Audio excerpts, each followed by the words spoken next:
Blog Talk Radio.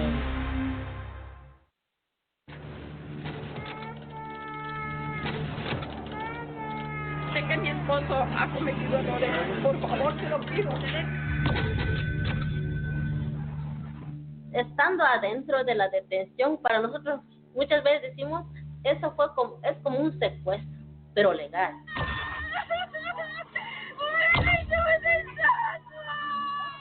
Innocent people are being locked up. The people that are detained are not criminals. Is the explosive growth of a system of immigrant detention centers that few Americans know anything about. What we are hearing is horrible. I want my daddy back. I spent 9 years, 4 months in immigration detention. Forced to work for $1 a day or less, which is a clear violation of anti-slavery laws. This is not criminal custody. This is not someone who's been convicted of a crime. Immigrant detainees awaiting deportation have routinely received substandard health care, poor food, unsanitary water, and unhygienic conditions at privately operated for-profit facilities. I was dying. I could feel myself dying. I couldn't even stay up no more. And people are going to die. We already have people dying in detention centers throughout the nation. Shares in the two largest private prison stocks jumped up November 9th, the morning after Donald J. Trump was elected president. They're profiting off the misery of human beings.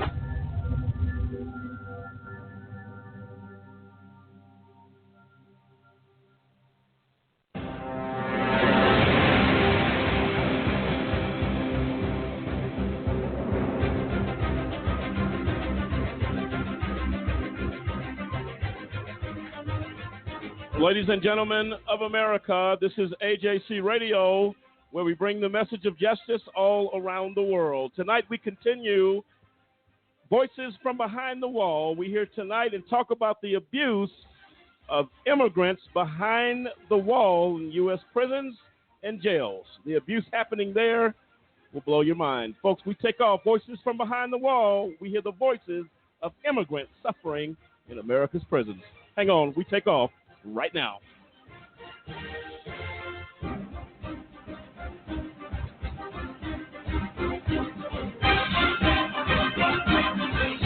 There you have it. I'm Lamont Banks, along with Lisa Stewart, Cliff Stewart, Dennis Merritt, William Williams, and Samson Riddle, and the entire AJC Radio team tonight as we continue the in-depth look, if you will, of the abuse coming from behind the walls of American prisons and jails, and in this case, detention centers for those dealing with immigration issues. But the abuse has not stopped on any one of these locations. And tonight we deal with abuse of immigrants, which is something in this country that at one point was definitely frowned upon. America being a place of escape from folks who are seeking asylum here because of worse situations, life-threatening situations, horrific horror stories of women and children being abused in these countries, and they come to the place that once America stood for, and that was a place of refuge, a place of asylum, a place of new beginnings. And we have fallen short, William, I believe, as a country. We've fallen short here now that we talk about now abuse happening in these detention centers. A lot of these folks are in there with children being treated certain kinds of ways that just does not speak of America, in my opinion. Absolutely. I mean, that is not what we were founded upon. I mean, we were taking in immigrants. That's what we were founded on. This country was people that were running from oppression, running from almost a dictatorship.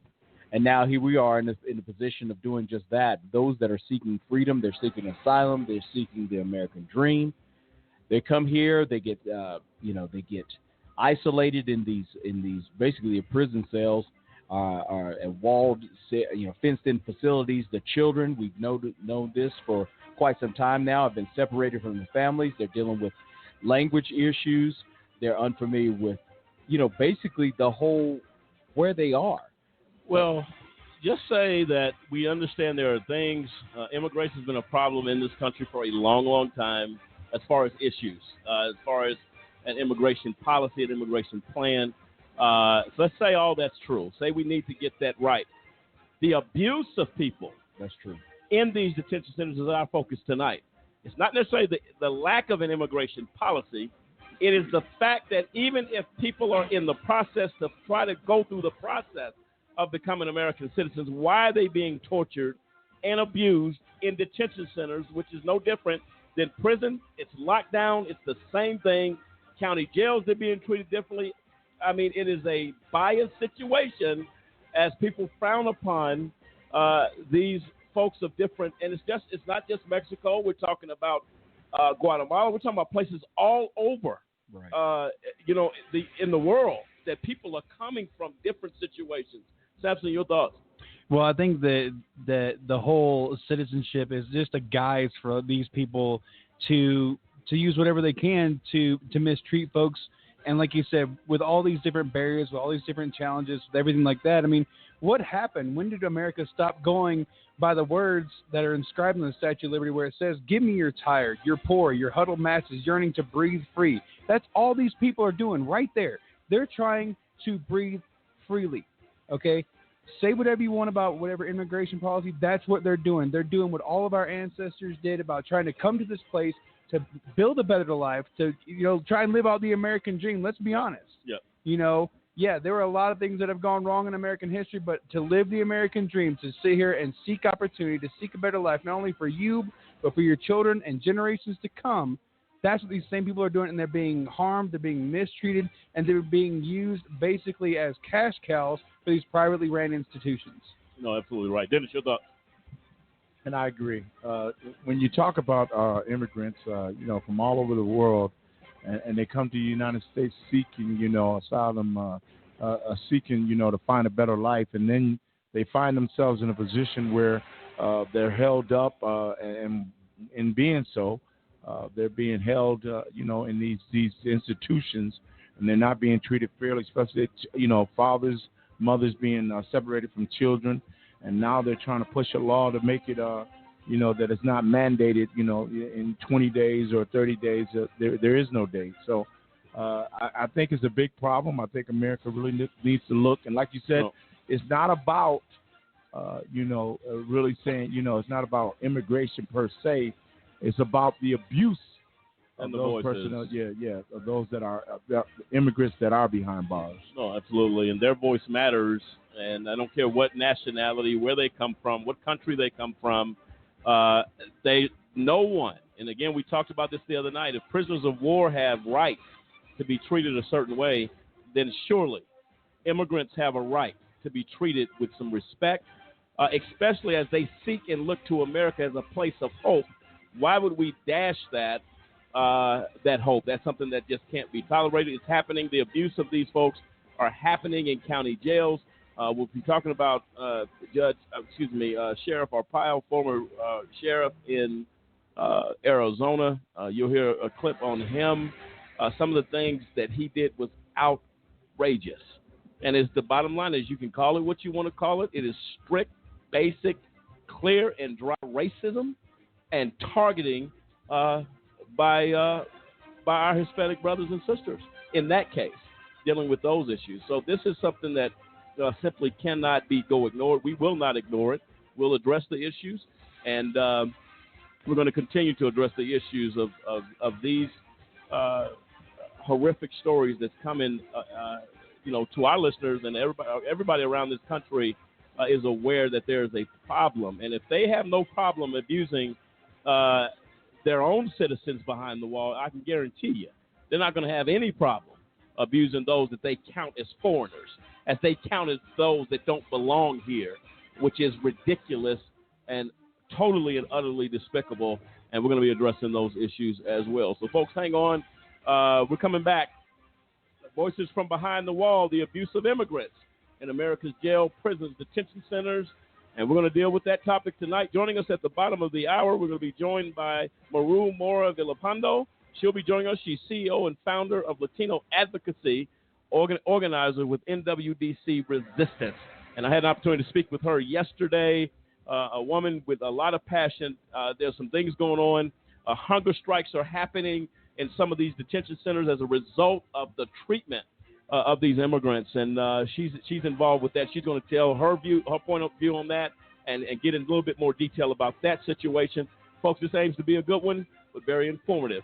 Come back with us. Feel free to dial in tonight at 646-200-0628, 646-200-0628, as we continue Voices from Behind the Wall tonight, abuse of immigrants behind the wall. We'll be right back. This is AJC Radio. Say goodbye to affordability and say hello to losing control. Discover Price Gougasol, the latest outrageously expensive drug from Big Pharma. It's impossible to afford and reverses the ability to pay other bills. Because drug companies raise prices to pay for commercials like this one, side effects may include overdrawn bank accounts, bad credit scores, higher healthcare costs, children who don't get Christmas presents, and in some cases, the need to stop taking your medicine. If you experience any of these side effects, contact your financial advisor right away. Out-of-control drug costs are no joke. Yet 9 of the 10 biggest pharma companies spend more on advertising than research and development. Let's solve the cost crisis now. Visit csrxp.org. History is important because it shows where you're coming from and where you're going. Type 2 diabetes is something that runs in my family, which means I'm at risk. In fact, 1 in 3 American adults are at risk for developing type 2 diabetes. And knowing this, if I do nothing, that family history becomes my family's future. And my family is too important to me for that. Take the risk factor assessment today at AskScreenKnow.com. For a kid whose mom or dad is in prison, life is tough. Now add a wrongful conviction to that, life just got a little bit tougher.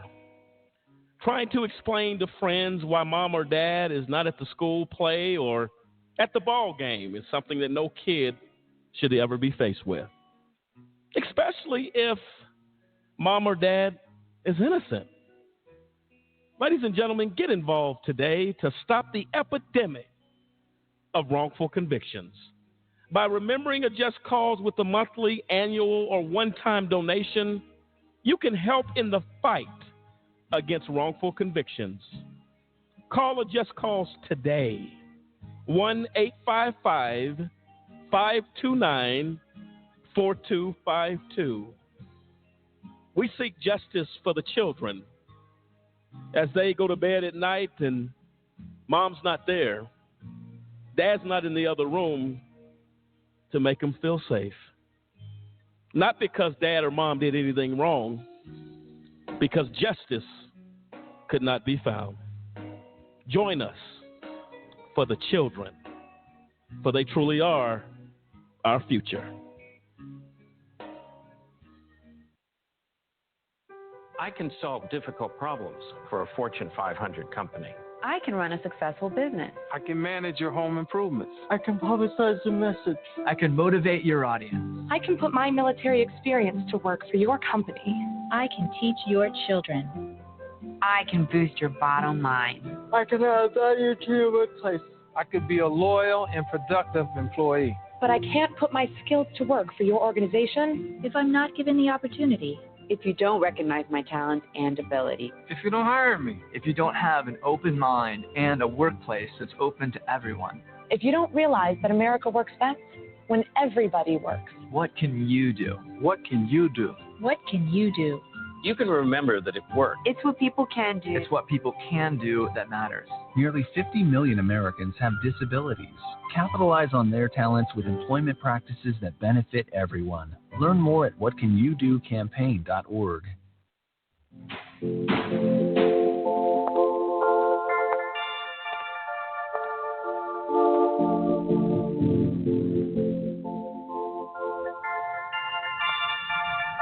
You can't sit here. Don't add her to the chain. It was just a joke. We're not friends. Why are you talking to me? You started it. It's so gross. Lame. Loser. Weirdo. I've said and done things before that I'm not proud of.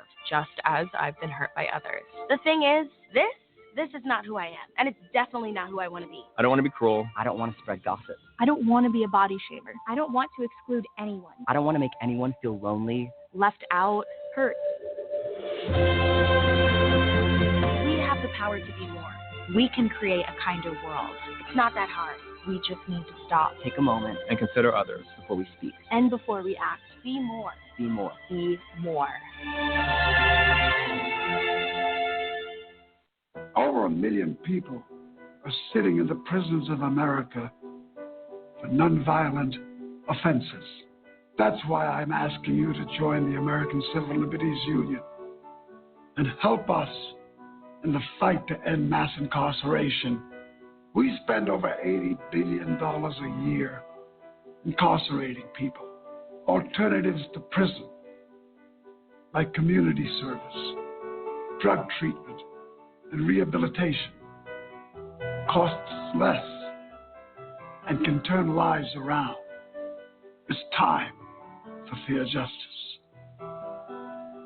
It's time for smart justice. And we need your help.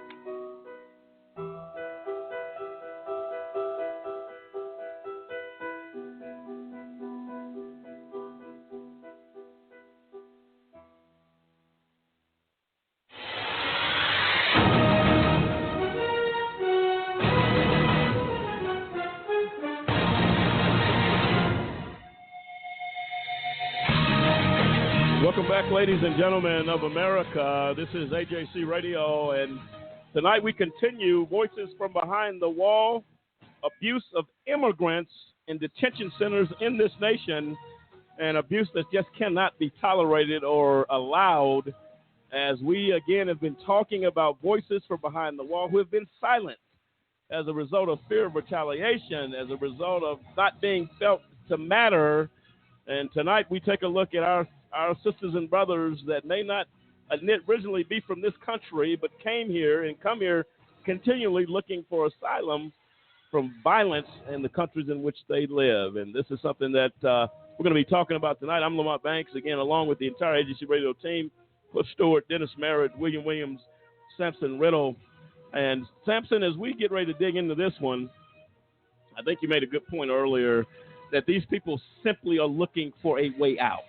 And I think the misconception is that these people are just here.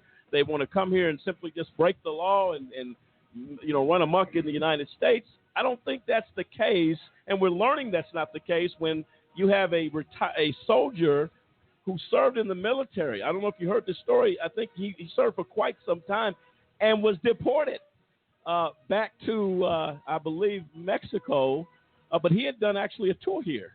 But there was some issue with his citizenship. But, my thought, and I'm not an immigration expert, but my thought, if the gentleman came here and fought for this country, you okay let him do that.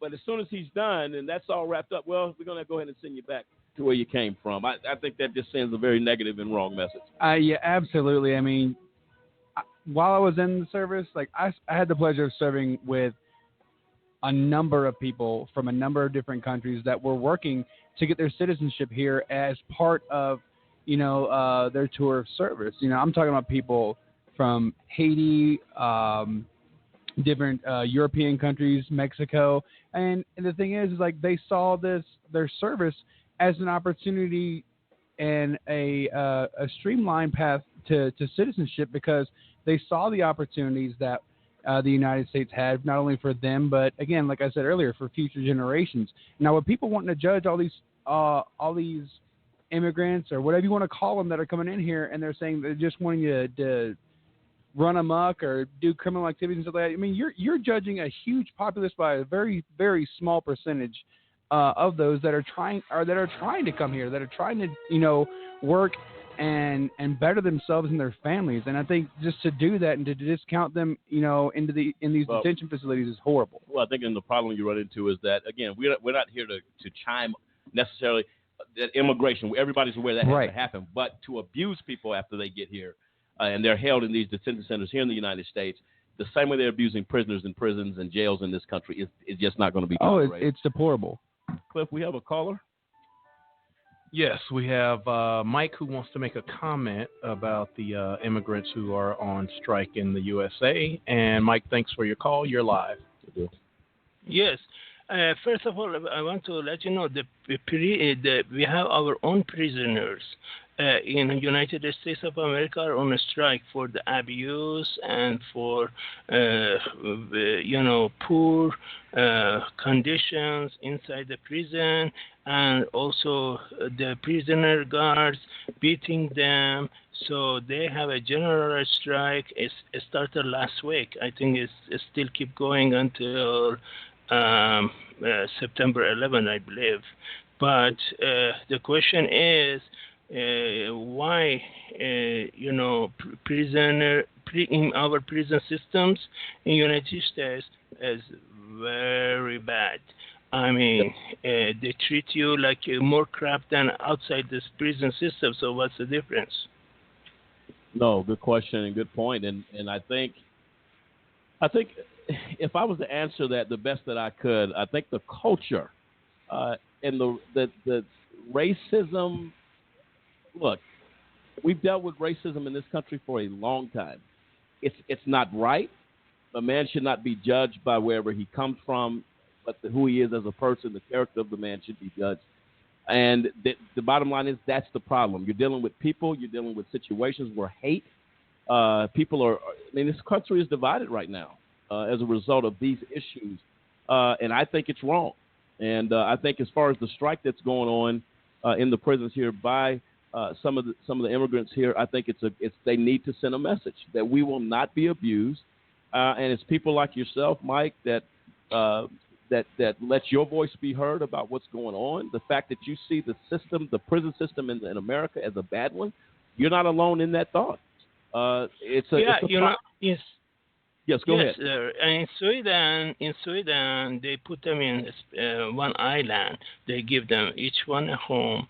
They give them each one access to internet, everything, food, everything. Even prisoner guards. Time to time, when you go to the island, they don't even carry weapons of any kind, and so. I mean, we see the Europe treats how Sweden treat their prisoners, and then look at us. We cow milk them. We use them in the fires in United States of America, since we have lack of manpower. Instead of hiring the right people, and then we let them use them to the cow milk them, and we give them $1 a day. Yeah, that's no, you're right. That's called worse than communism. That's called worse than socialism. No, I agree. I totally agree. Go ahead, socialist state, you have a free medical and etc. etc. You have a right. You have a minimum standard to live with. But I mean, the prisoners, they use them for $1 a day, and then if they're good, maybe they get $38 a week later on. This is exploitation of the prisoners. No, I agree with you. And Mike, thanks for the call. We appreciate your thoughts on that. And I think that's a true point. You can't have it both ways. So if you have fires breaking out across the country, and we let, as he said, they bring them in to help get these fires down. Well, that's hypocritical. You either have an issue. It tells me the issue is not, they can't be productive citizens here. We want our cake and we want to be able to eat it too. It doesn't work that way. You want to bash these people. You want to treat them like animals. But in a crisis time in this country when help is needed because there's not enough manpower, let's call out the immigrants in and let them work. Let them risk their lives. But then you want to treat them as second-class citizens? You want to treat them as animals? No wonder people are outraged by this. And I think Mike's point is clear. You can't use – that's bad. You're simply just using these people. And you're doing and you're saying what you're saying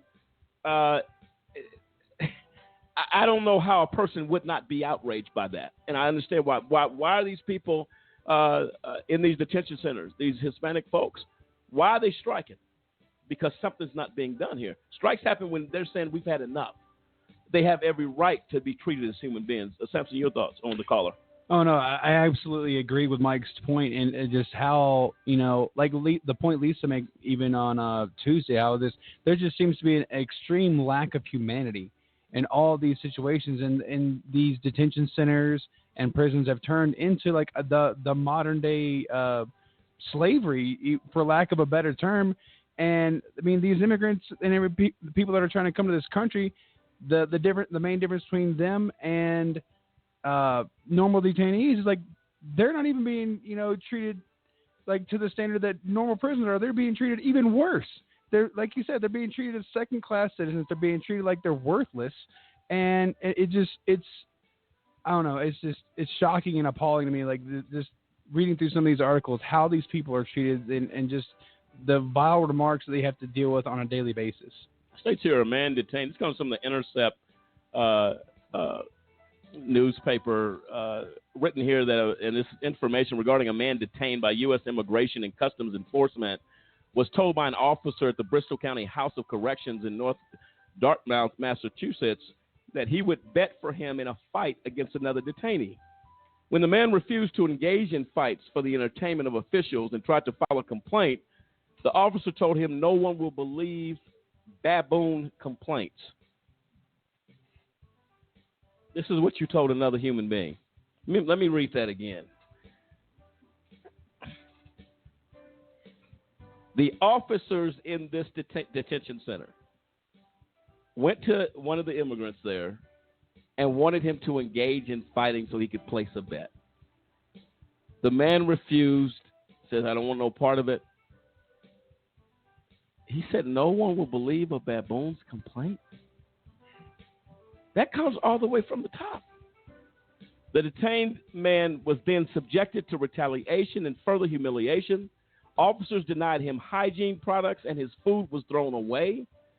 They continued to refer to him as a baboon, a gorilla, and encouraged others to rattle his cage. In addition to physical and sexual assault, immigrants in detention are often subjected to bigoted remarks by facility personnel. The incident at Bristol County House of Corrections is just one of at least 800 complaints of abuse motivated by hate in 34 immigration detention facilities that have been documented since President Trump took office. So since this administration has come in, there's even more complaints. And it states here, the accounts of abuse were gathered by the non-profit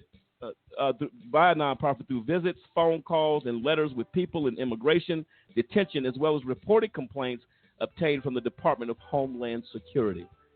Over 800. This is one facility. And I'm going to tell you what, that's sanctioned by whoever runs that detention center. We talk about this all the time, about the culture. What is allowed? What culture is in every workplace? There's an existing culture of conduct. What's allowed, what's not, what's forbidden. No one is going to sit back and feel free to call this immigrant a baboon without it being sanctioned by those who run that. I'm sorry. That's a culture. That's what true. Makes me feel comfortable to do that. And this is what we're talking about. Voices from behind the wall. They make fun of their language, the language barrier. Mm-hmm. They look down on them. That's unacceptable. You're right. And some of these folks even started to want to go to Canada to get out of the United States because of this type of treatment. The place, as you quoted earlier, that's written on the Statue of Liberty. Is that right, mm-hmm. Samson? Can you reread that for us? Sure. Let me restate that. Let me pull it up here because that's important. And this is what we stood for. Samson, go ahead. It says, give me your tired, your poor, your huddled masses yearning to breathe free. The wretched refuse of your teeming shore. Send these, the homeless tempest-tossed to me.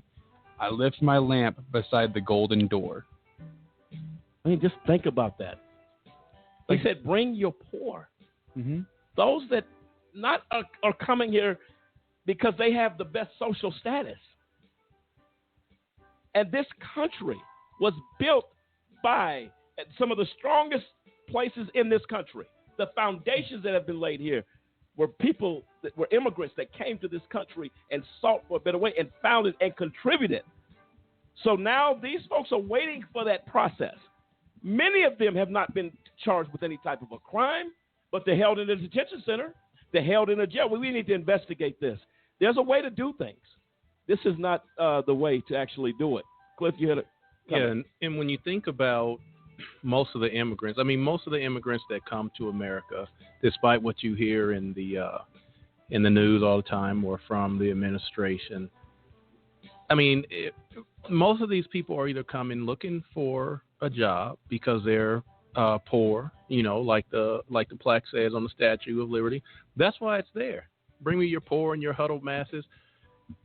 They're either people who are looking for a better way of life, or they're looking for asylum from some dictatorship that their life is on the line.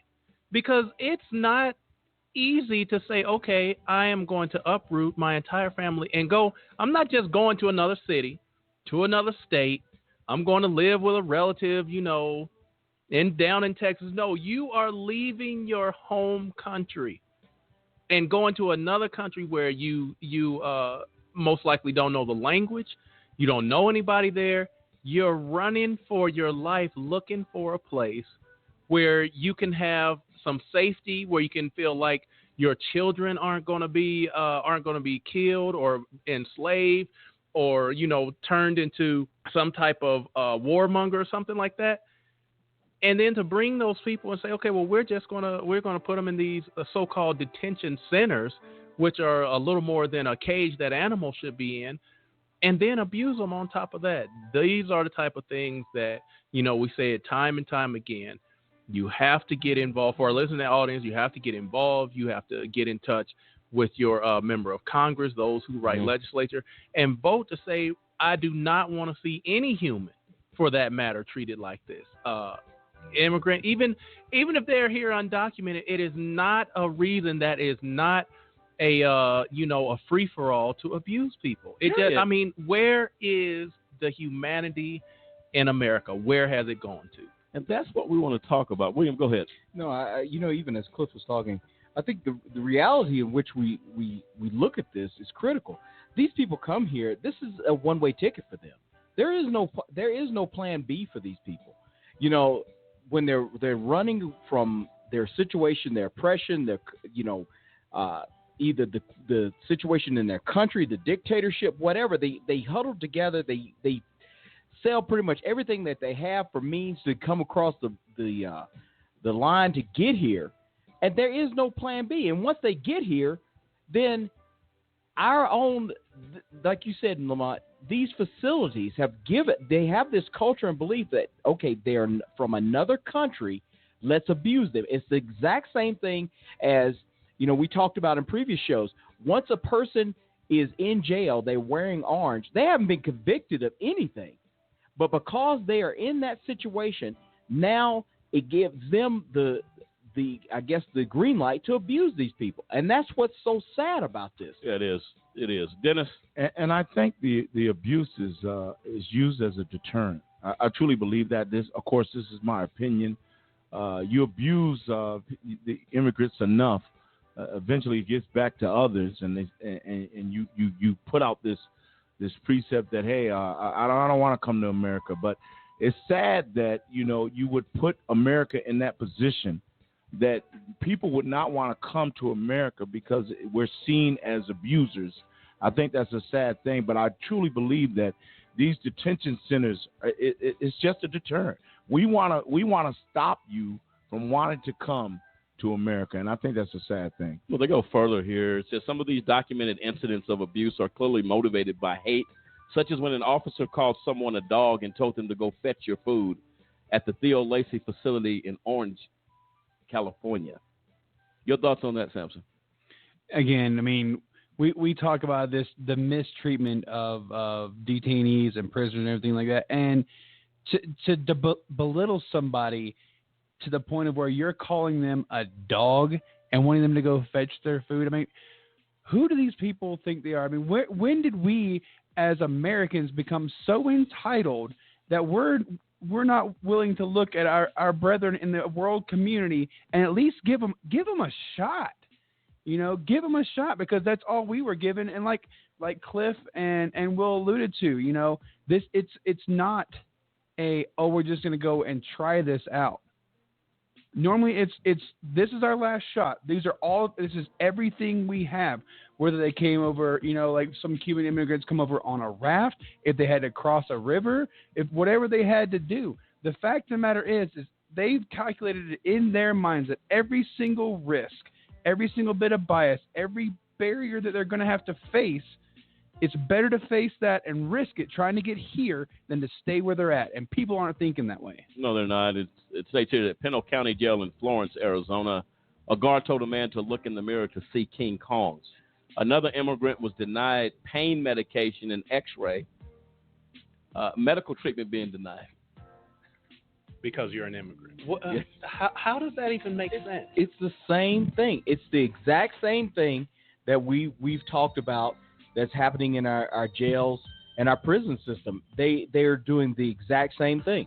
They have now this attitude that, okay, if you're guilty or not guilty, we don't care. You're having this uniform on. We stereotype or put you in this situation the way we view you.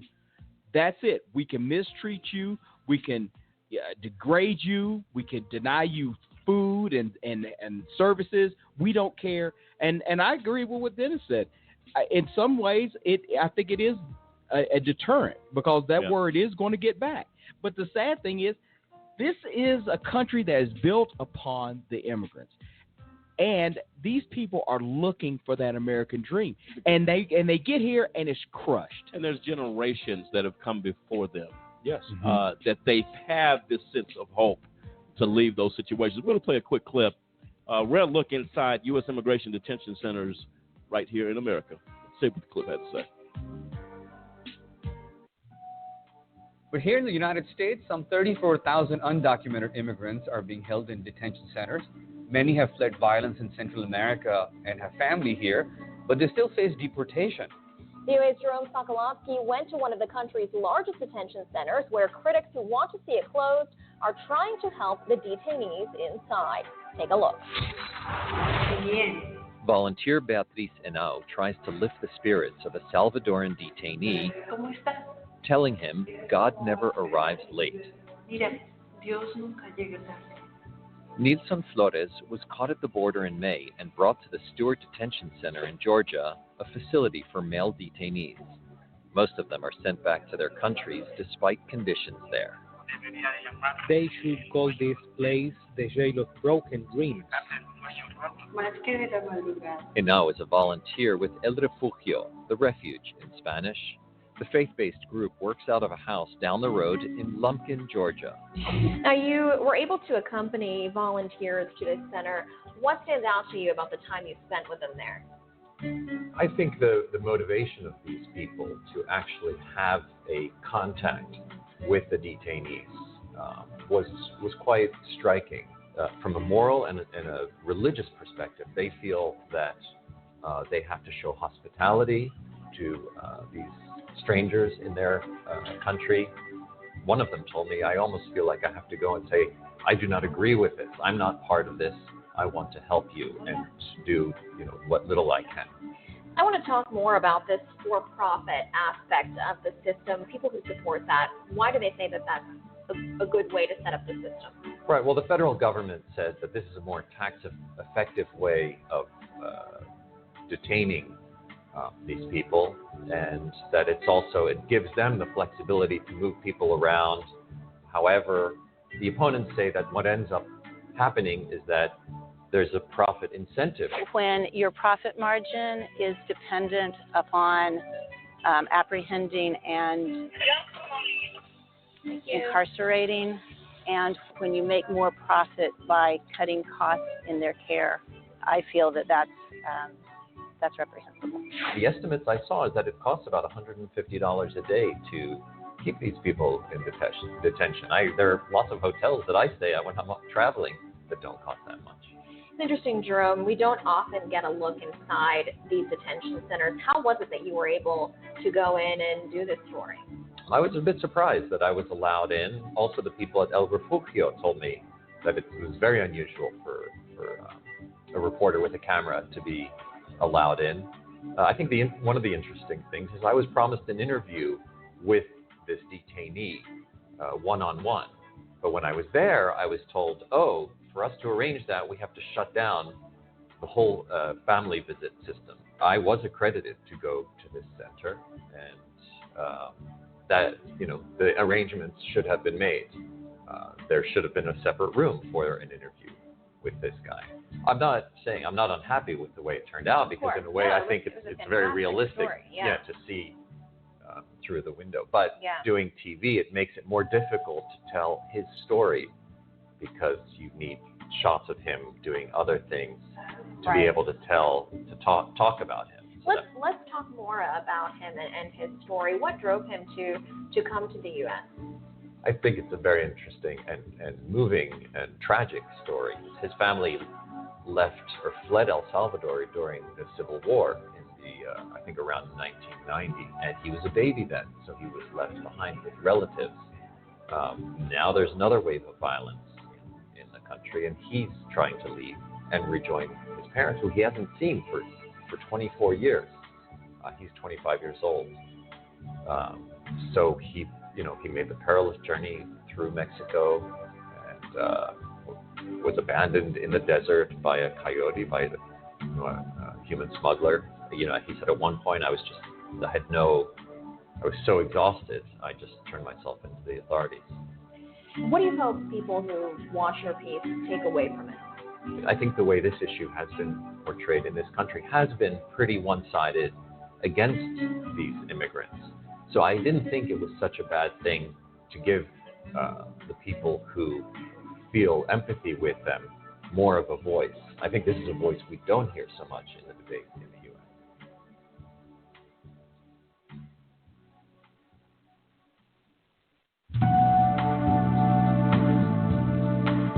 Well, there you have it. Tragic, and there, as you heard in the piece there, Samson talking about the bias. It's the overwhelming bias because of what the perception has been presented to a lot of people, and it's been a negative one. And I salute and really have a great deal of respect for the members of Congress who fought, continue to try to fight for DACA. For these folks of no fault of their own are here. They know nothing but America. But some of these folks, as they round people up and put them in detention centers, all they've known America to be is a place of peace and a place of good feelings. That's out the window right now. That's why people are marching, and they're doing what they're doing to say, look, don't abandon us now. I think the clip speaks clear to that. Oh, absolutely. I mean, you have these, I think they call them dreamers. These young people, like you said, I mean, they were innocent regardless of how bad they want to criminalize the parents, which I'm not even on the side of that necessarily. But I mean, like you said, all these kids have known is the United States, and they've known that, they've known peace, they've known prosperity, more than their parents probably ever would. And now they're being, like you said, they're being rounded up, they're being detained, and they're having that, not only the innocence, but that hope just stripped away from them, from the future that they're trying to build. I mean, to pick up a newspaper, turn on the news, and you see reports of sexual assault, physical abuse, beatings in these detention centers. That's why these are voices from behind the wall crying. It doesn't say black voices behind the wall, white voices behind.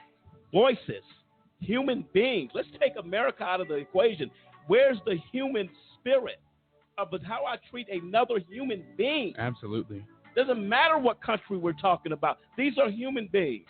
And we're going to get deeper into that conversation. Right now, joining us on the program, Maru Mora Villalpando, I hope I pronounced that right. Had an opportunity to talk to this young lady who's doing some great things and wanted to definitely bring her voice to this conversation. And we're going to hear from her now. Maru, are you there? Yes, I am. Thank you. Thank you so much for joining us. We wanted to make sure you were okay as our team began to search you out, but you made it through the line, so we appreciate you taking a few minutes out of your schedule to have a conversation with us on this very important issue. Yeah, thank you for the invitation. Give us your thoughts. I know we talked the other day about the strike situation that's going on. Why don't you explain that to our listeners and why that all those things are developing right now? Right. So here in Washington State, we have one of the largest detention centers in the West Coast. It's called Northwest Detention Center. It's run by a private corporation called GEO. This corporation runs and owns most of the detention centers, the private detention centers in the nation. The detention centers where most immigrants are held right now throughout the nation are about 60 to 70% of those are run by private corporations, including GEO. GEO is one of the top three corporations that do this kind of, profiting of engaging human beings.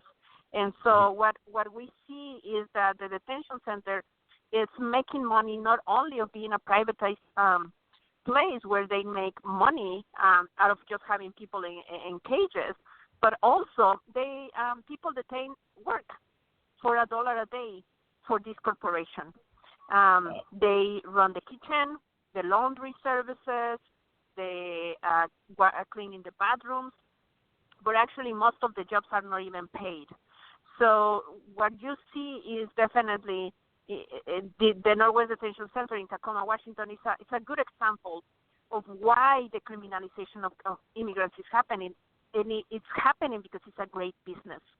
So right now in the detention center, we have one hunger strike happening, one of many that have happened since 2014, where we began our organizing work of supporting people in detention. So that's what's happening right now is precisely people in detention joining the National Prison Strike and calling for not only the better conditions for people in detention and the ending the separation of families both at the border and in the interior, but really to calling for an end for this machine of detention and deportation and separation of families.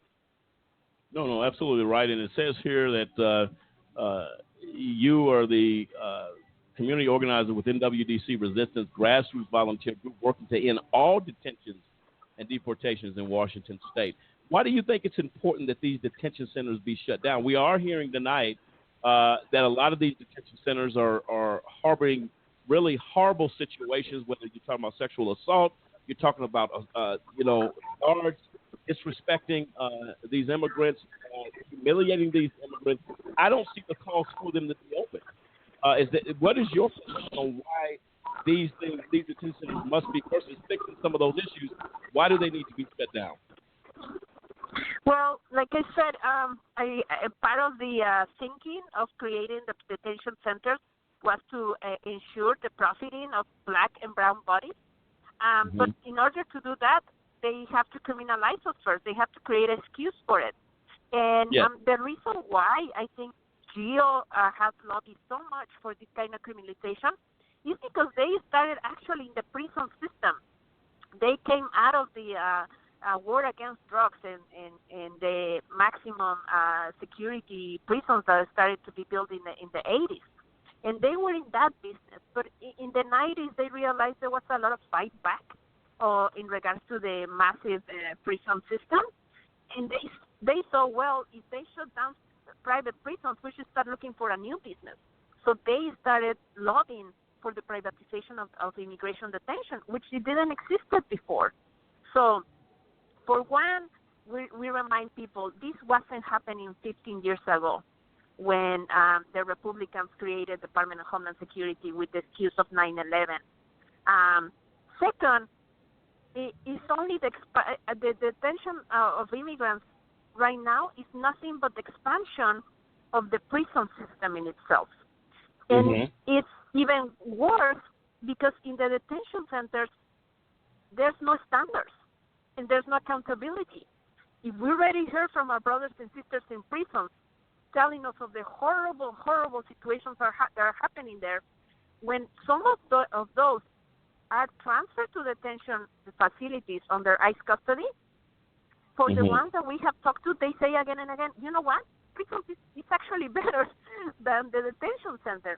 So that's why it's so important to shut down these detention centers, for one, to end with the criminalization and the war against immigrants, but actually because it will help the fight to also finish with prisons in the horrible system that is just perpetuating, the slavery, literally slavery of black and brown bodies. No, absolutely right. States here also the Northwest Detention Center in Tacoma, Washington is one of the largest immigration prisons in the country with the capacity to hold up to 1,575 immigrants. People end up in the detention center after being transferred from local law enforcement custody after immigration raids, after being transferred from the border regions. Again, not even really being criminalized, as you stated, Maru, that sometimes no crimes are even committed here. It sounds to me what they want to do with the problem. Let's just put a warehouse and throw them in there. That way we don't have to worry about it and make some money in the process. Right. Yes, go ahead. That's right. And we have seen again and again so many people being sent to detention centers for whatever reason. And I think it's also important to remind the audience that a lot of people that, quote-unquote, had criminal records are people that were still going through the system, through the criminal system, them out of that system even before the process ended against them. And once they're pulled out of that system guarantees that, yes, you will have a criminal record because guess what? You didn't come back to your hearing. So they issue a warrant for your arrest. While you are sitting in a detention center where, in this case, in Tacoma, they're making so much money out of you because they're charging anything between $110 to $180 per day per person, plus they're putting you to work for free for them. Most of the labor happening in the detention center is slave labor. People don't get paid anything. As a matter of fact, all this week that the hunger strike has been happening, people have told me we've done jobs, plural. So we have like a guy doing the kitchen, and then he went and did the showers, and then he went in and painted. But for all the jobs he did, if he gets paid, he still gets only $1 a day. He doesn't get $3 per job. He still would only get $1 a day. So it's the perfect business. Wow. That's unbelievable. And the issue is, again, this is big business. But then the issue we're dealing with, Maru, tonight is not only are you working these folks at slave labor, you're abusing them. You're beating them. And if they have an issue with a guard, as we read earlier, they beat the guy and said nobody's going to believe what a baboon says anyway. And you wonder why there's a disconnect in this country when it comes to our immigrant sisters and brothers. This is why. And it's a tragedy. I salute your work, Maru, for what you're doing and the efforts and the hard work that you're putting in to bring an end to this type of, this is cruelty. And I just don't know how people sleep at night doing that. You know what I mean? So this is something we definitely have to pay attention to. Joe Group is one of the largest private prisons. And if it's a federal government issue, why are they allowing private prisons to get involved here and house these people? It doesn't make any sense. Because there's no room anyway. So rather than round all these people up, this is what they end up doing. Maru, do you have a few more minutes to come back with us? Yes, absolutely. Okay, we're going to take a quick break. Ladies and gentlemen, feel free to dial into the show tonight, 646-200-0628. 646-200-0628 is, we're very honored to have our guest tonight. We're going to be joined here shortly as well with Kathy Morse. She's going to be joining us as well, giving her intake, if you will, or position, or what her thoughts are on this troubling issue. We're joined tonight by Maru Mora Villalpando, who's giving her insight, really out there working. She's the Advocacy organization, founder of Latino Advocacy organizer with NWDC Resistance. And we salute her efforts to bring a change. As tonight we continue the series, Voices from Behind the Wall. Tonight, who's talking? Our immigrant brothers and sisters. We'll be right back. This is AJC Radio. Do you know anyone who's been sent to prison who's innocent? The United States is experiencing record numbers of exonerations in cases where people were wrongfully convicted of crimes they did not commit. If you believe that no one should be sent to prison for crimes they didn't commit, there is something that you can do today. By remembering a just cause with a monthly, annual, or one-time donation, you can help in the fight against wrongful convictions. Call a just cause at 855-529-4252 or visit a-justcause.com and click the donate button. A Just Cause is a 501c3. Wrongful convictions are wrong. Let's be the voice of those who can't speak from behind the wall.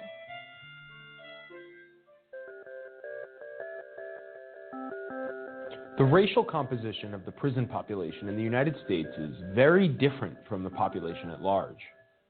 If people are worried about inequality in America today, I think this deserves more attention in the discussion. Racial inequality in the criminal justice system gets ignored because it doesn't affect most people.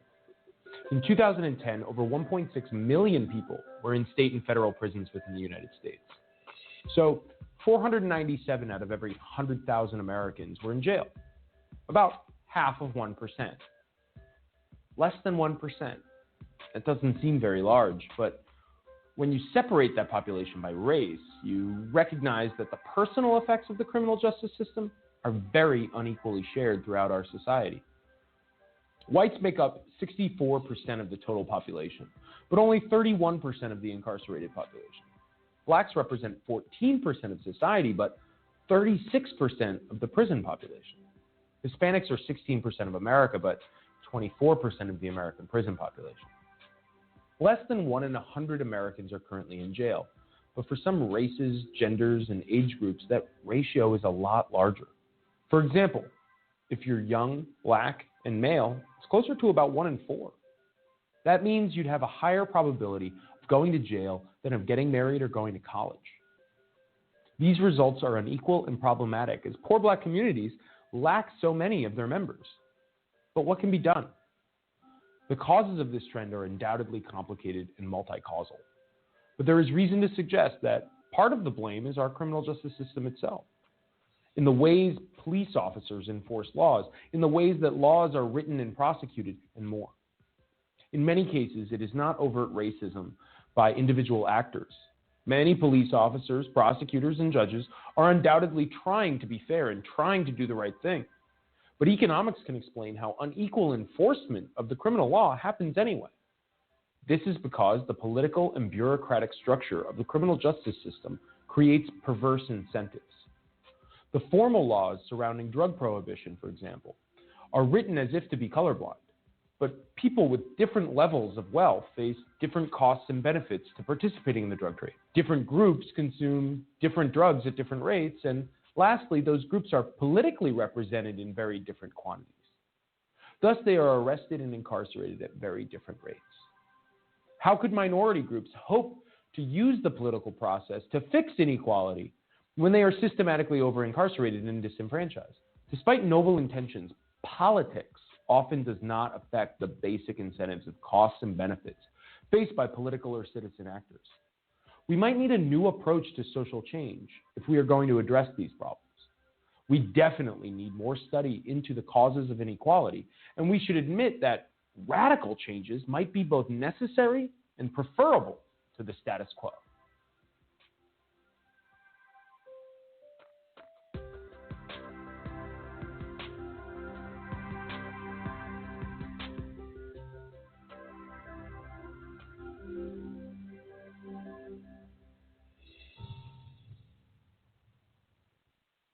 Of a barred police officer who shot and killed a man. When I first saw the Oscar Grant footage, like a lot of people here in Oakland, I was outraged. As soon as I heard about it and I went online and I seen what had happened, tears came down my eyes. It was something that was very alarming as a police officer and as a citizen of Oakland. It was like such a blatant murder. You have a city in trauma. Anyone that's seen that and looks at it is in trauma. My hope is that people will express their concern with police brutality, but they will do so in constructive ways that don't include violence. We cannot perpetrate this cycle of harm and violence in this community. Because we do have to live here and they terrorize the city and it's only going to make it worse for us. They killed our young black men. You can protest, you can try to make a change, but there is a positive way you can do it. And make sure we let the police know and that we're aware that stuff ain't right out here. We trying to fix it. In a way that is about using your voice for justice. And making Oakland a safer place for everyone to live and get along as one. Violence is not just. Violence is not justice. Violence is not justice. Violence is not justice.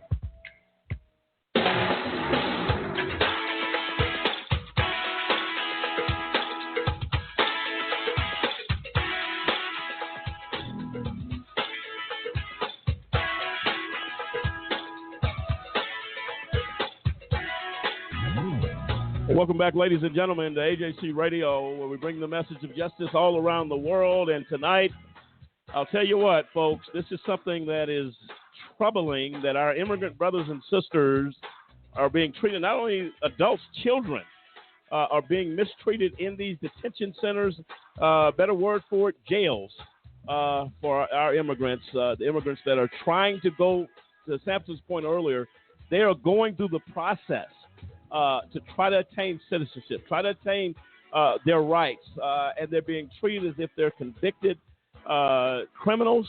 A lot of these folks are just going through the process, and they're being judged so harshly and wrong, and we're definitely not going to put up with that. We're going to, again, let everybody know across this nation that Voices from Behind the Wall will continue. Tonight we focus on our immigrant brothers and sisters, and we're so happy to be joined by Maru Mora Villalpando. She's the CEO and founder of Latino Advocacy, organizer with the NWDC Resistance. And Maru, thank you again for being with us a few minutes tonight after your evening to talk about this situation. We appreciate it so much. Well, thank you again for the invitation. Yes, and let me ask you, Maru, how dominant are cases of sexual assault that you're hearing about in these detention centers?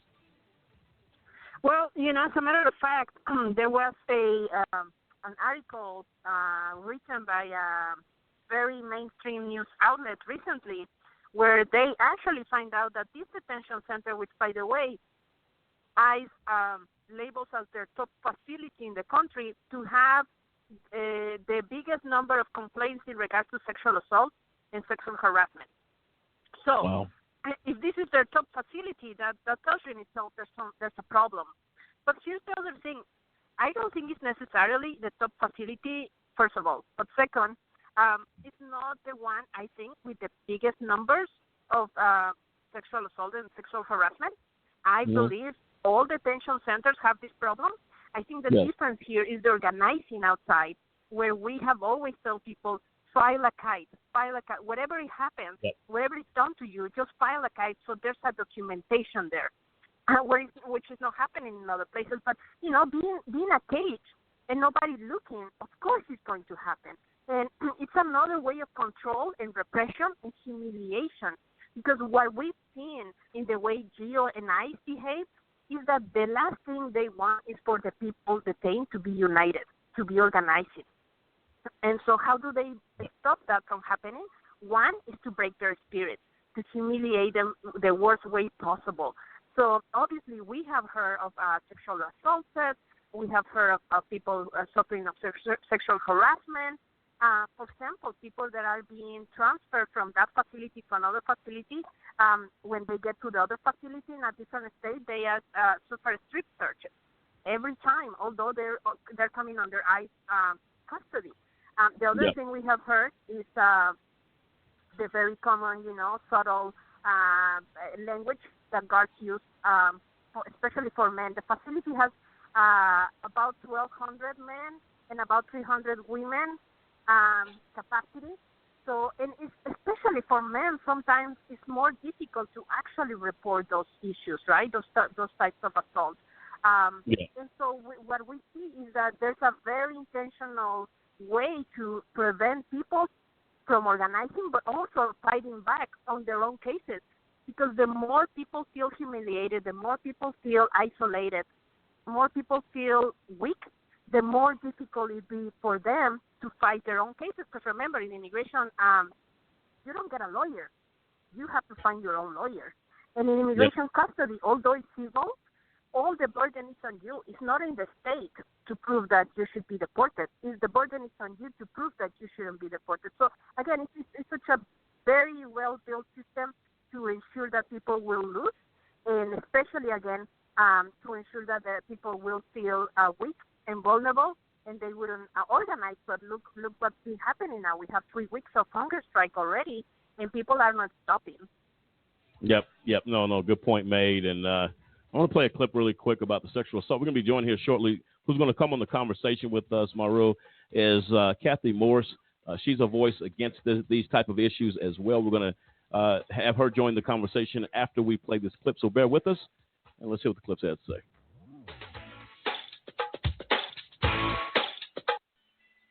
Allegations coming out of an immigration detention facility in Karnes County tonight. Claims of women being pulled out of their rooms at night for sex. News 4 San Antonio's Melissa Vega is digging deeper to find out how these allegations were uncovered, and she joins us live from Karnes County. Melissa?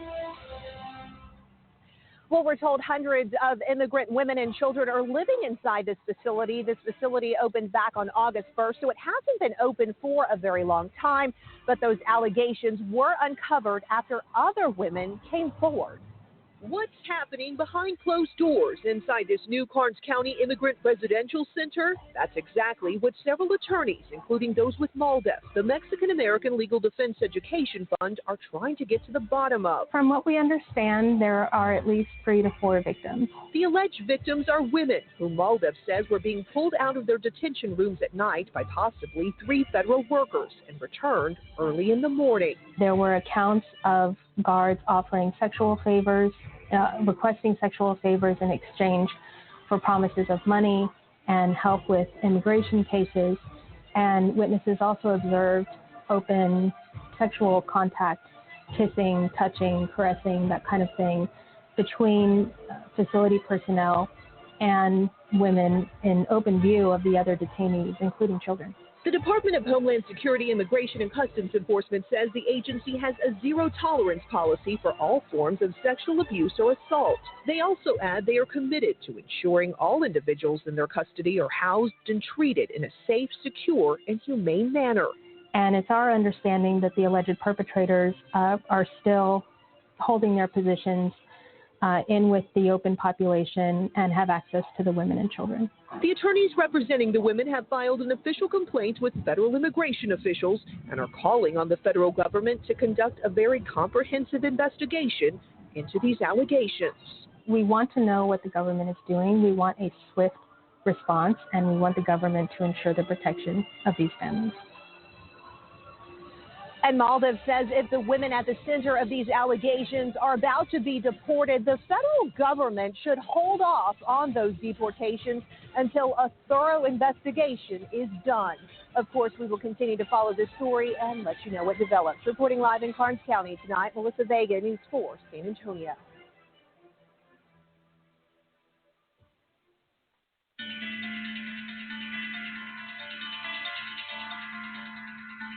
Well, there you have it. Outrageous. Completely outrageous. So you got folks in here saying, I'm going to get a cheap thrill and rape these women in these facilities? And here's what's tragic. You have a language barrier many times, complete language barrier, and you are going to put something, such a scar so deep and so horrific into these people, and you leave them out here like this. It makes no sense to me. Maru, we're going to get to you in a moment. I want to get your comments on that clip. Joining us right now as well, Kathy Morse, a friend of AJC Radio, a voice that's definitely being heard about abuse behind the wall. As tonight we address Voices Behind the Wall, the voices of our immigrant brothers and sisters. Kathy, thank you so much for joining us tonight. Good evening. How are you? We're doing well. Thank you so much for coming back with us tonight. I'm going to get your thoughts on that clip if you did hear it. I'm going to hit Maru's point really quick, and we're going to come right back to you. Maru, what do you think of that, what you just heard? Yes. Well, yeah, that clip reminded me of a detention center in Berks, Philadelphia, that women under the Obama administration, as a matter of fact, women were being sent to this detention center, which is run by ICE. And they started complaining about the detention of them and their children. And what it happened is that there was a big campaign to shut down the place. The place wasn't still open until a minor reported that that person has been assaulted by a guard. By then, the city finally revoked the license for the place to be open, but it still remain open because ICE decided to keep the place open. So when we hear that, the investigation done a very thorough investigation, we know ICE investigate themselves, and they never find any problems. And that's one of the biggest problems with ICE, is that they police themselves. And obviously, they will never find any problem.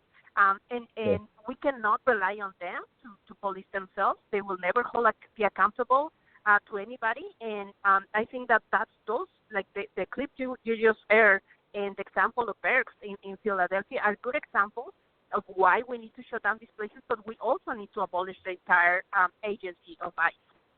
I got you. Kathy, your thoughts, and thanks for joining us again. Kathy, your thoughts on that?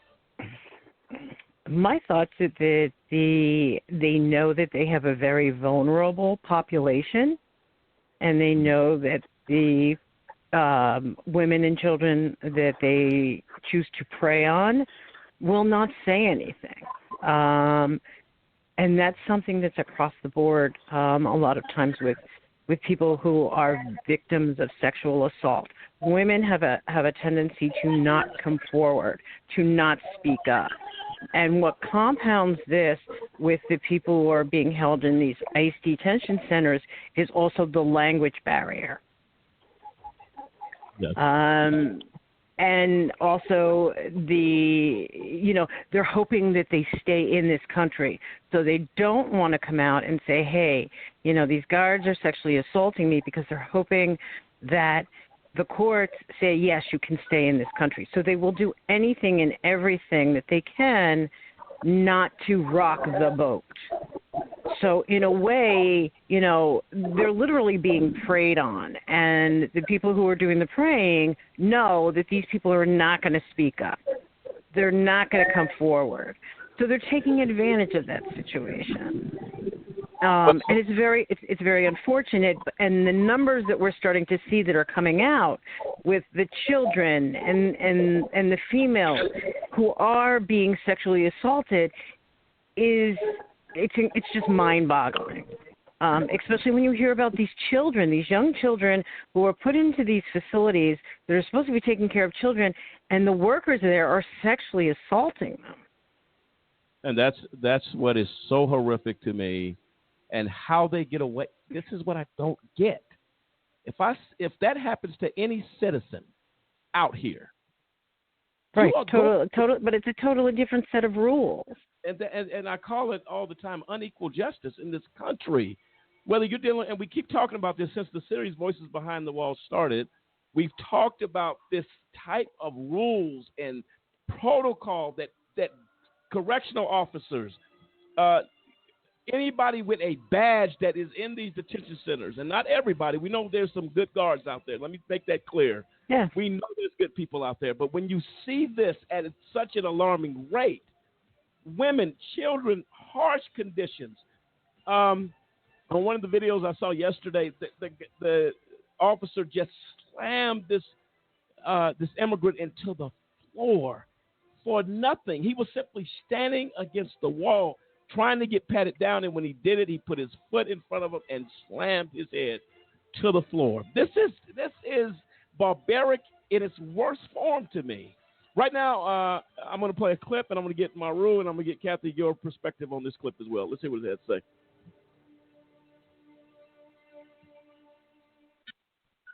What is the alternative? The alternative is what was done in the past, which was parents, the families were given an immigration hearing to come and report. If the government believes that that is insufficient, guarantees that the families will show up, there are other alternatives. There's electronic monitoring. There is, for example, requiring the family to report on a weekly basis, either in person or by phone. There's other things that this administration could have done, short of putting mothers and children behind bars. We're also joined by Christina Parker. She has a new report out called for-profit family detention. Meet the private prison corporations making millions by locking up refugee families. Talk about who runs Carnes. Sure. The GEO Group is the private prison company that is contracted to run the Karnes County Family Detention Center, and they have a long track record of abuse and neglect and misconduct in their facilities. It should be no surprise to anyone, actually, that sexual abuse and denial of medical treatment happened almost as soon as the facility was opened. Can you give more examples of what you have found? Sure. You know, one of the things that we see is that this misconduct is really persistent. For instance, in the Walnut Grove Juvenile Center in Mississippi, guards frequently used beatings and violence and sexual assault against the boys who were held there. They also retaliated a lot against people when they complained. So the boys would complain about their treatment and they'd be put into solitary confinement. So if you look many miles away at a facility in Pecos, Texas called the Reeves Detention Center, the same thing happened. A man who suffered from epilepsy complained of his lack of medical treatment, and he was put into solitary confinement.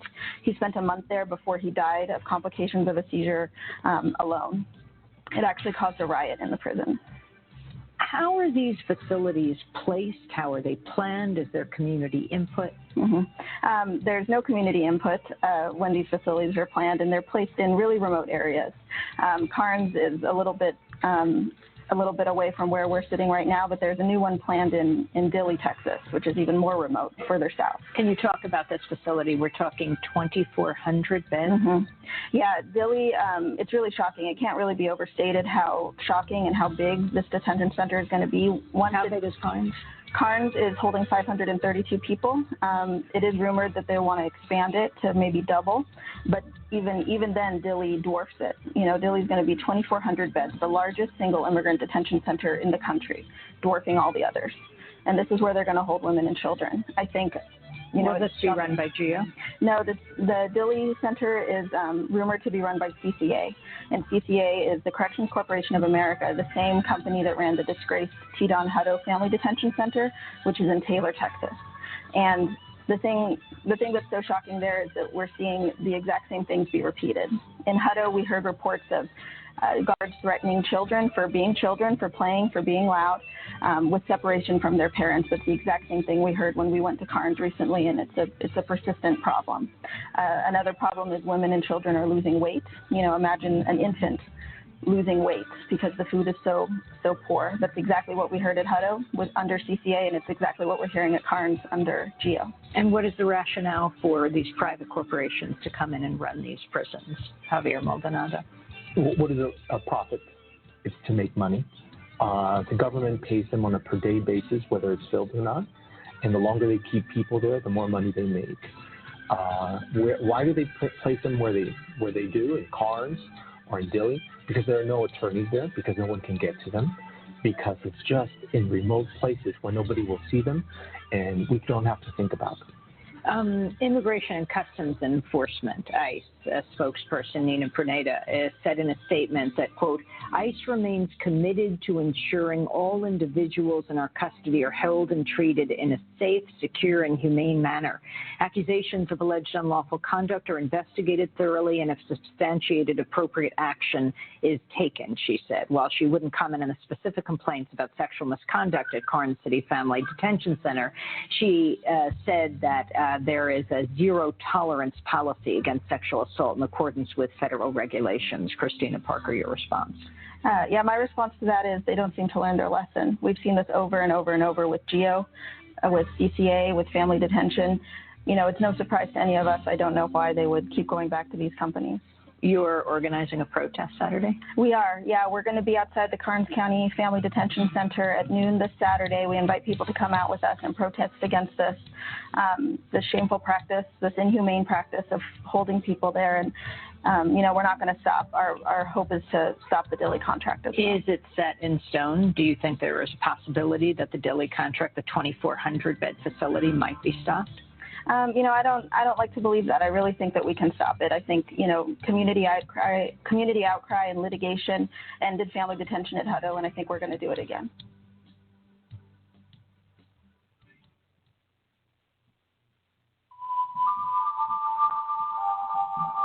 Many of the immigrants in detention avoid submitting complaints out of fear of retaliation If they did, chances are that the complaint would go unanswered or uninvestigated, said Liz Martinez, Director of Advocacy and Strategic Communications at Freedom for Immigrants. The organization previously filed a Freedom of Information Act request with the DHS for complaints of incidents relating to hate crimes in immigration detention centers between 2010 and 2017. The response of the FOIA request listed only 86 reported complaints, indicating that the agency does not properly track instances of hate-motivated abuse. Martinez said ICE did not respond to a request for comment about this story. And Mora, I know, again, we've talked about those issues in regards to the work that you do. How disheartening is that from an entity in the federal government to show they're not even tracking? The number we talked about earlier was over 800 cases. How did then they return with 86? Yeah, that's right. I mean, I think this is a good example of what we're saying, that this agency was created with one simple mission: to destroy my community. And they have different ways to do so. One is precisely to avoid being accountable, to even keep track of complaints. Let me give you an example. Back in 2015, a guy in detention was beat up by 4 guards, GEO guards. We met with the Department of Homeland Security, Civil Rights and Civil Liberties Office. They're supposed to be kind of this ombudsman within Homeland Security to track the complaints that are filed within ICE custody. And when we told them this happened, what do we do? They didn't know what to do. You know what they told us? Tell that guy to just call the police department. So what kind of level of accountability is there when guards beat up somebody? Nobody's going to do anything. Homeland Security, not civil rights, civil liberties. And their answer is, well, tell the guy to file a report with the local police department. Right now, there's another I'm sorry? Mara, are you talking? Okay. And I didn't mean to interrupt you, so forgive me for this. I'm really trying to wrap my hands on what you just said. They told an immigrant in a detention facility to call the police and file a report? Did I hear you correct? That's right. That's exactly what they told us. And so every time now we hear of people being beat up, because it happens often. In February of this year, Jesus Chavez joined another hunger strike. He was also beat by a GEO guard. He gave him a black eye. Right now, there's a lawsuit filed by ACLU against ICE and GEO for this guy being beat up. When he called us, I told him, call the police department. Now, another example I can give you of precisely this lack of accountability, and the perfect system for them is that 70 people went on hunger strike on Thursday, and they decided not to let the carts with the food trays come into their unit. The warden sent everybody 20 people were sent to segregation. The rest were transferred to a different unit. Today, they were told, they've been in segregation since Thursday. Today, they were told that they have 2 charges against them, and tomorrow there will be a hearing against these people in segregation. When one of them told the warden, I want to call my lawyer, I want my lawyer in that hearing, he said, oh, no, you don't need your lawyer here. This is only administrative charges. But still, GEO is making the decision to keep these people for at least 30 days in segregation. And there's no accountability whatsoever. These guys don't even have the right to bring their own lawyers, if they do have them, to this supposedly, administrative hearing. So it's ridiculous to think that the lack of accountability, how they get away with absolutely everything. And it's so remarkable of people inside going on hunger strike and, organizing to call our attention to tell us this needs to stop, and we should listen to them.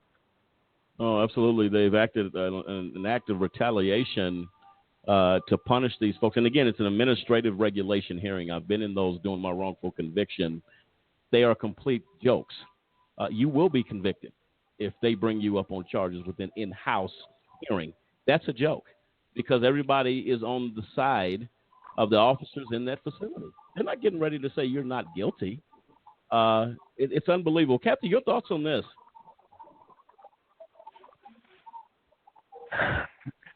They're just all the private prisons.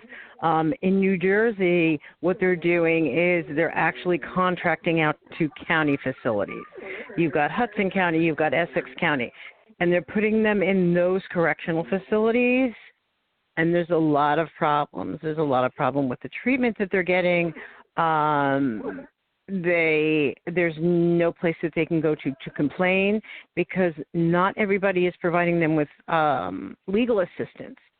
In New York, you've got the Legal Aid Society, which is providing all individuals who are detained by immigration within New York a free attorney from their immigration practice.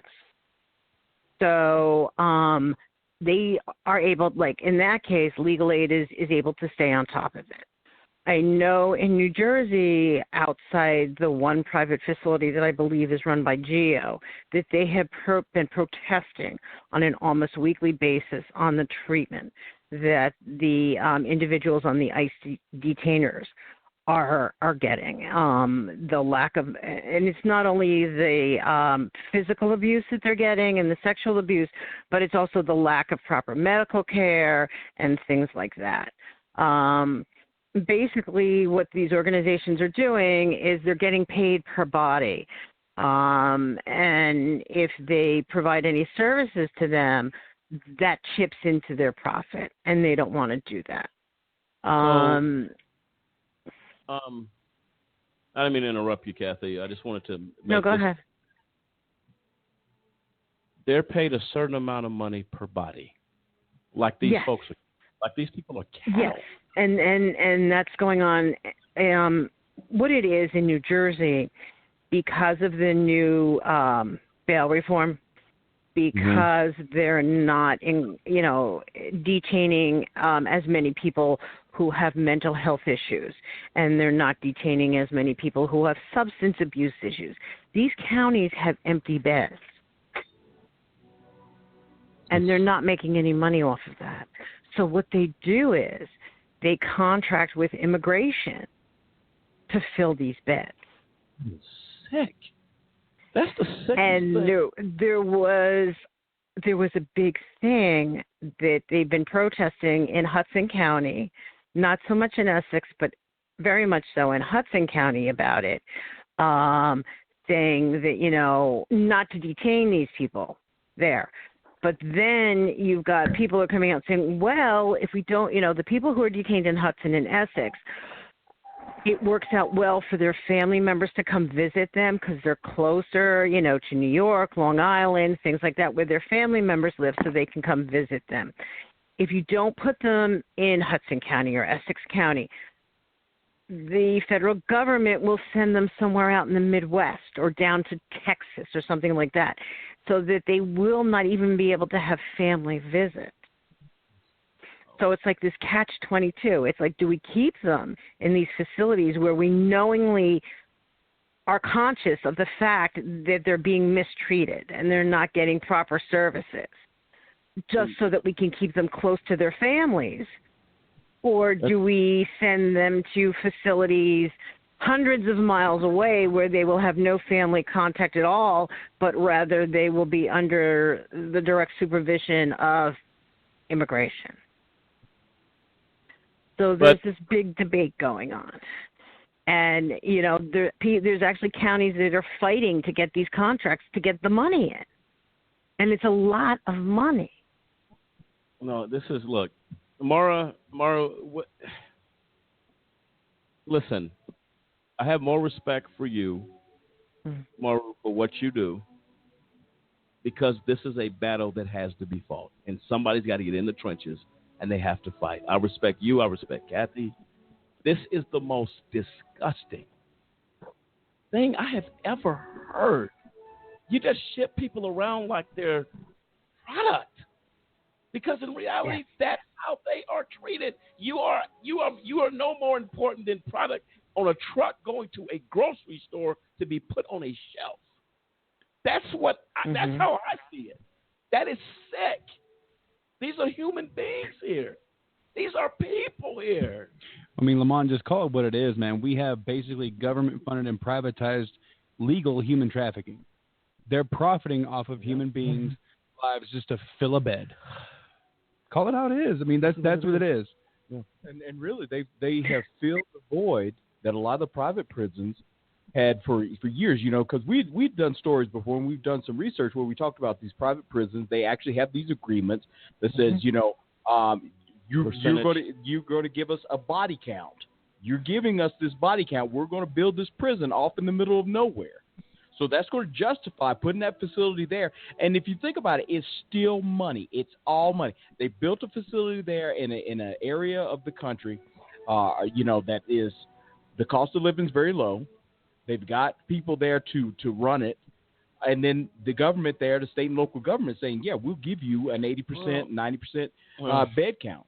Well, it's sick. Maru, are you there? Sorry, Kathy. There was a statement that came out tonight, a press release, which I shared with you guys.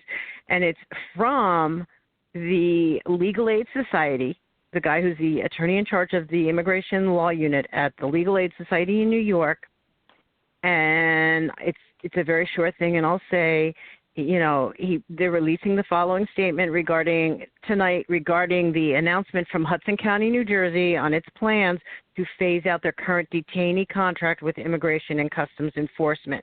And they go on to say, although Hudson County Jail has been rife with problems for our clients detained by ICE, ending the contract with ICE rather than correcting the problems is wrong-headed. ICE will simply detain New York residents even further away, limiting contact with family members and making life-saving legal representation that much more difficult. We call upon Hudson County to reconsider and to consult with the direct legal services providers, including those of the New York Immigration Family Unit Project, who represent individuals detained at this facility. So you have to say, oh, my God, this statement, and I forwarded it to you guys prior to, so you should have it, because it just came out tonight. It's like, wait a minute, legal aid is saying keep them in this jail. We know there's problems there, but correct the problems because it keep them closer to their family members. They're not going to correct anything. Maru, your thoughts on this? Yeah, well, I think that we have to remember something. Even legal aid is part of this machine. Every lawyer out there gets money to represent people. They don't do it for free. Let's be honest here. The nonprofit, we saw it with these companies running now children detention centers. They're nonprofit. They're making tons of money. So when the argument comes down to, let's keep them close to family, I'm sorry, but that's BS. Because what do we want then? At least 4 detention centers per state so people can go visit? Here in the detention center, we have people from Idaho coming and visiting. So, no, this is not about keeping people detained close to their families. People should be with their families, period. Nobody should be detained. That is an argument that people need to start paying attention to. That's why people go on hunger strike, because they should not be detained in the first place. And then the other part that I think is also critical to remember is ICE is about to get more funding this fiscal year that is coming up. And they're hiding how they even ask for more money. Remember, ICE is the federal agency that receives more money combined than FBI, ATF, DEA, all combined. They don't get as much money. Be running around hunting down my community. And so what we are asking people to do, one, is to follow all the calls to actions that are happening right now at the detention center in Tacoma. We have different numbers in our social media for people to call ICE, call Jill, tell them to stop retaliating against the hunger strikers. Also, talk to your Congress delegation and tell them to stand up to ICE and don't let them to get more money this fiscal year that is coming up. They should not get more money. They should actually cut their budget, because ICE can lose if 2 things happen. One, they become accountable to us, and second, they start getting their funding cut. That's the only way we're going to actually stop this nightmare of all the different communities, undocumented communities, documented communities. And remember, under this administration, everybody's fair game. Homeland Security and DOJ, Department of Justice, have joined into seen 150,000 records of naturalized citizens with the hope to revoke naturalization of U.S. citizens, currently U.S. citizens. So this is not about undocumented people anymore. It's about immigrants altogether. Right. No, I agree with that. And Maru, listen, I want to give you an opportunity. I know you've been with us for a while tonight. You've shined a lot of light on the issues. I cannot tell you the respect that we have for you here at AJC Radio and the Just Cause organization for your efforts. We will be part of this fight. Anytime that you need a platform to get the word out of developments, please stay in touch with us in regards to the strike situation, if you would. You have my information. Please let us know as we want to do updates on that, what's going on with that, as we, again, as an advocacy organization, will be involved with the fight to help the voices behind the wall. Really quick, Maru, before I let you go and get on with your evening, let me say a very special thank you to you for the time tonight that you've taken. How can folks get a hold of you to be involved with this fight that we might come together and make a difference? How can they reach you? How would you want to be contacted? Yes, thank you so much. We have a Facebook page, NWDC, which is stands for Northwest Detention Center, NWDC Resistance. Our Twitter handle is @NWDC Resistance, and we have a website, nwdcresistance.org. And we appreciate so much the space. We know this is a team effort. It takes all of us to win the fight. So we really appreciate it, and we're looking forward to working together and fighting together. No, absolutely right. And definitely keep us informed. We will be in the fight right down there with you as AJC and the Just Cause continues to be the voice for those behind the wall. And that does include our immigrant brothers and sisters as well. You have a good rest of your evening. We appreciate you so very much. Okay, and Kathy, are you still with us? I'm still here. All right, Kathy, I'm gonna take a quick break. I'm gonna come right back. I want to get your closing thoughts on this issue as we get ready to close down this segment. As we are approaching that shortly, we're gonna come back and get some more. I want to get into some more conversation with you and play a couple of more clips here for our listeners to hear just how serious this problem is. This is a big problem, and I appreciate your insight on that. So on the other side of the break, we're going to bring you back if you have the time, and we're going to continue this discussion. Will that be okay for you? That's fine with me. Okay. Ladies and gentlemen of America, AJC Radio continues our indefinite series, Voices from Behind the Wall, tonight focusing on our immigrant brothers and sisters who are in detention centers. And somebody used, and this may sound harsh to a lot of people, a concentration camp. That's what it is. You can call it a detention center and put greenery or flowers outside the front door while horror and horrific acts are taking place behind the wall. Our immigrant brothers and sisters are equally as important as human beings, and their lives matter. I can guarantee you that right now. Those children matter. Those parents matter. Every human being matters. We will continue to be the voice for the voiceless as we continue this series, Voices from Behind the Wall. This is AJC Radio. We'll be right back. Do you have a big brother? Well, I have a big brother, and I'm pretty sure that you and I experience some of the same things with a big brother. Big brothers will always be big brothers, right? I'm sure you'll agree. Well, my brother gets up in the morning. He takes a shower, heads to work, and at some point during the day, he's going to exercise and get that workout, as we all do. And, of course, depending on what's going on, he's going to sit down for 2 or 3 meals during the course of his day. And also, depending on what else is going on, he'll probably get caught up on current events and maybe take a few moments to turn a page in a book. How about your big brother? Some of the same stuff, right? Oh, did I mention that my big brother does all of that stuff But he actually has to have permission a lot of times before he can do it. You see, my big brother was wrongfully convicted of a crime that he did not commit. That's right. That may sound shocking, huh? He's in prison. Wrongful convictions impact families in ways you cannot begin to imagine. But I've decided that I'm going to do something about it. And I extend an invitation to you to come on board and join me in this fight. You see, I'm helping to be a voice for my big brother and others who have been wrongfully convicted. We'd like you to take a few moments today and call a Just Cause, where we fight for justice. You can call us toll free at 1-855-529-4252. That's 1-855-529-4252. Join with us as we fight for justice and for all big brothers across the land.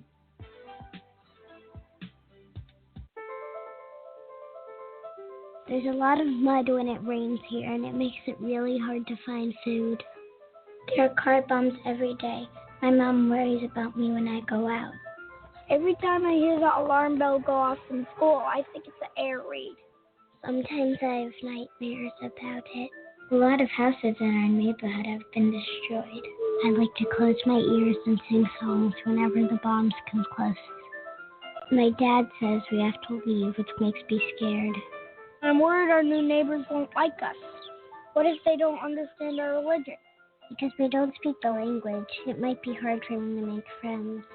But I know it's all going to be okay. It's all going to be worth it. I just want my family to be safe. But these are not my words. These are not my words. These are not my words.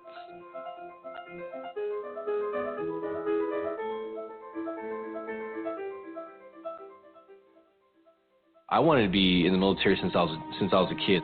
I served in the United States Air Force. I served a total of 16 years. I was deployed 13 times. On my second deployment, 4 bombs hit my vehicle. And at 19 years old, that's the first time I ever saw somebody die. Coming back, I was raging. I started having pretty horrible nightmares. I would wake up in the middle of the night, sweats. I started drinking a lot. I felt worthless. I guess I never recognized it in myself. Eventually, one day I just walked into the VA hospital and said I'd like to see somebody. Don't suffer alone. You got to find that link with somebody that'll make you let it go. It all starts with going to the VA. There's a whole community of veterans that just want to help you out. It's for the guys who couldn't come back, so you owe it to them to live well, because they're not here with their families.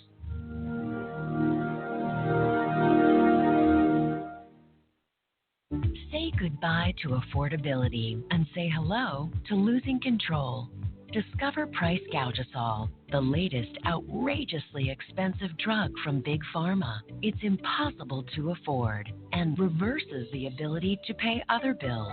Because drug companies raise prices to pay for commercials like this one, side effects may include overdrawn bank accounts, bad credit scores, higher healthcare costs, children who don't get Christmas presents, and in some cases, the need to stop taking your medicine. If you experience any of these side effects, contact your financial advisor right away.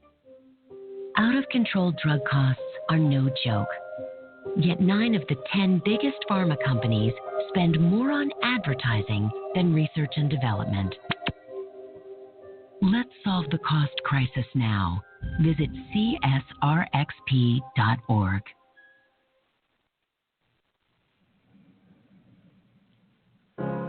You're broken down and tired of living life on the merry-go-round. You can't find a fighter. Ladies and gentlemen of America, tonight the voice of the voiceless. Voices from behind the wall, immigrant brothers and sisters suffering torture, assault, sexual assault, beatings, denial of food, medication, in a place that we call America. I can tell you right now, everyone has a voice. We said earlier on this program that this is voices from behind the wall. That includes women. That includes children. That includes men of every race, color, creed, no matter where you come from, voices from behind the wall. And those voices matter. Tonight, the abuse of immigrants. We will continue this discussion, part 2, Tuesday evening. Please join us. Tell your friends. We must be the voice for the suffering in this nation. We must be the voice for those who have been silenced with fear. Acts of retaliation and intimidation behind the walls of America's prisons, jails, and detention centers, they're all the same. We must be that voice. And we were honored to have tonight on this program Maru Mora Villalpando, the CEO and founder of Latino Advocacy, organizer with the NWDC resistance movement there in Washington State. We salute her efforts, her work, and what she's doing. And as always, we are honored to have Kathy Morse, who is a voice and an advocate at its highest level. And she brings a clear perspective to these issues, and we are so grateful and honored to have her voice speaking for the voiceless as well. Kathy, are you still with us? Yes, I'm here. Thank you so much for the time you've taken tonight to be with us. We appreciate that. And, you're welcome, Kathy, if you're not busy Tuesday evening to join us again. There's so much information to cover. There's so much, and, it just came out today that the Trump administration is trying to delay the release of the minor children that are being held in ICE custody. Okay. That, there's a law that says that they have to be released within 21 days. And they are trying to extend that. The thinking behind that is that their cases will go faster through the immigration courts if they are kept in custody. Well, my understanding is that the cases are in major backlog. They are severely backlogged. And what they're having is when they are able to successfully reunite some of the children with their parents, it's evident on the behavior of the children that there is severe trauma. There is isolation, and they're also they're exhibiting symptoms of abandonment. And these children are having a very hard time, especially the infants, connecting with their parents. They don't even recognize their own mother and father. It's unprecedented what's happening. Absolutely. I can tell you this immigration problem, and this is in no way to make light of that situation that you've just mentioned. This has been a problem in this country for quite a long time, and I'll tell you go ahead. It's also not only the issue with the children. It's not only isolated to those who are being detained on immigration issues. Also, an issue that is high with children whose parents are incarcerated. Absolutely. I mean, something, you feel, well, you will never run out of material when you're talking about a crisis. This is a crisis. This is something, we're talking about life and death here. We're talking about the long-term effect on children. As we talked about some of the abuse, we're going to get into some of the abuse with the children, immigrant children, that what they are suffering in these facilities. In some of the facilities, you have whole families there. And then when they get in the facility, they separate the kids from the parents. Their dad's somewhere, mom's, what are you thinking? And then when you talk about ICE and the accusations being made there that we saw tonight on some reports, we're going to get more into that on Tuesday. How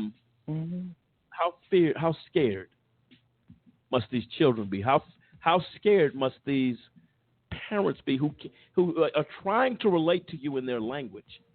Help me. And they're not getting that. This is imagine bringing like a toddler into a courtroom and not having legal representation, and that has happened. Toddler? The fact that a 1-year-old, they had a 1-year-old in court who had no attorney representing them. That is happened down. I believe it happened. It was Texas where it happened. It's unbelievable. Yeah. But we're going to address these, Kathy. If you can join us, we'd love to have you. I will be available, and we'll be in touch before then, and we can talk about that. We will talk about that. Please try to enjoy the rest of your evening. Thank you. I will. You do the same. We appreciate you more than you'll ever know. Yeah. We don't have.